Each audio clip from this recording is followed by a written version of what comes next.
अविनाश, तुम कब मेरी बात सुनोगे? आखिर मैं तुम्हारी पत्नी हूं। काव्या ने गुस्से में अविनाश से कहा। अविनाश बिना बोले घर से बाहर निकल गया। अब ऐसा हर दिन होता है।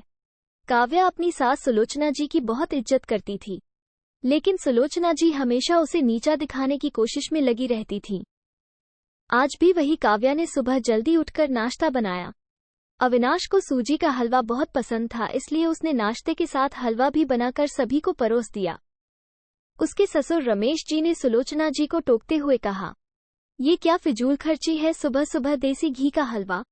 सुलोचना जी ने काव्या को डांटते हुए पूछा, क्यों बहू, ये देसी घी क्या तेरे मायके से आया है? मांजी, वो इन्हें हलवा बहुत पसंद है इसलिए थोड़ा सा बनाया है। ये कहकर काव्या अविनाश की तरफ देख रही थी। शायद वो कुछ बोले, तभी सुलोचना जी ने कहा, मैं सब जानती हूँ, अब मेरे बेटे का बहाना करके खुद खाने का मन होगा। अविनाश चुपचाप नाश्ता करते रहे। काव्या की आंखों से आंसू छलक गए। इससे ज्यादा बुरा तब लगा जब अविनाश बिना हलवा खाए ही ऑफिस के लिए चल दिए। काव्या घर का काम समेटने में लग गई। इधर सुलोचना जी बाहर ड्राइंग रूम में बैठकर बड़बड़ाती रहीं। काम करके काव्या अपने कमरे में जाकर रोने लगी। कितने नाजों से पाला था उसे उसके पापा ने। उसे आज भी याद है, एक बार उसने गाजर के हलवा बनाने के लिए कहा था, लेकिन मां ने सूजी का हलवा बना दिया था। पापा को जब ये पता लगा तो वे तुरंत बाजार गए, वहां से ढेर सारा गाजर का हलवा लाए थे और उस दिन बिना कहे 2-3 दिन में गाजर का हलवा बनने लगा। आज उसे सूजी के हलवे के लिए कितनी बातें सुनाई जा रही हैं। उसे गुस्सा सास ससुर पर नहीं, अविनाश पर था, जो कि कुछ नहीं बोल पाए। शाम को जब उसने अविनाश से शिकायत की तो वो बस इतना ही बोले, इस घर में केवल मां की पसंद का खाना बनता है, आगे से मेरी पसंद का कुछ मत बनाना। काव्या ने अविनाश से बात करनी बंद कर दी। आखिर क्या कसूर था काव्या का? यही कि वह अविनाश से बहुत प्यार करती है। न जाने कब आएंगे। इसी तरह कुछ दिन बीत गए। एक दिन काव्या ने सुलोचना जी से कहा, मांजी, मैं अपने घर जाना चाहती हूँ हम कुछ दिन के लिए। अगर आप कहें तो आज ही चली जाऊं।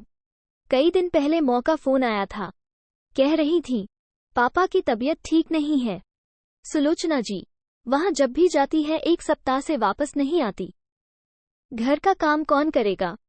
तेरे ससुर और मेरा बेटा शाम को थक हार कर घर आएंगे। यहाँ उन्हें खाना भी नसीब नहीं होगा। मुझे तो चक्कर आ रहे हैं। मैं खाना नहीं बना सकती। जाना है तो 1 दिन के लिए चली जा। काव्या मन मारकर 1 दिन के लिए पीहर पहुंच जाती है।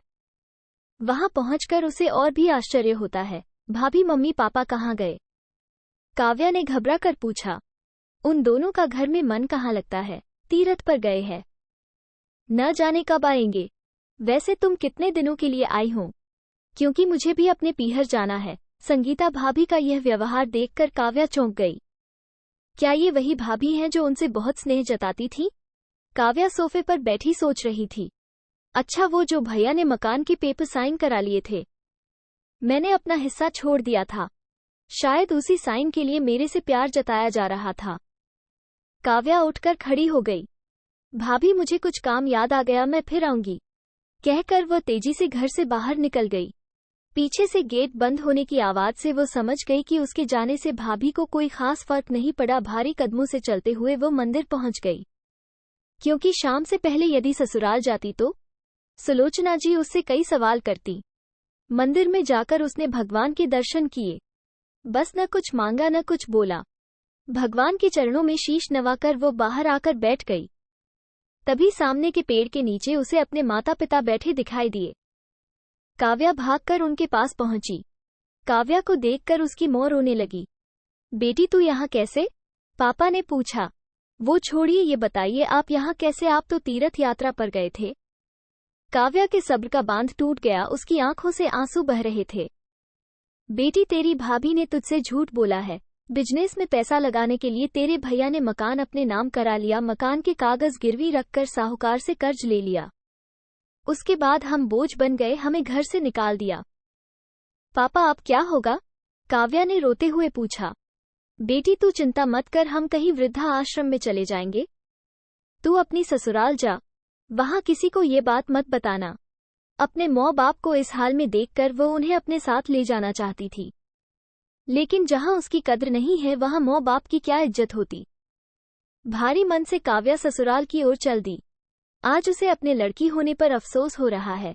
काश वो अपने माता पिता के लिए कुछ कर पाती। घर आकर उसने बहुत मुश्किल से घर का काम निपटाया। उसके बाद अपने कमरे में जाकर गुमसुम बैठ गई।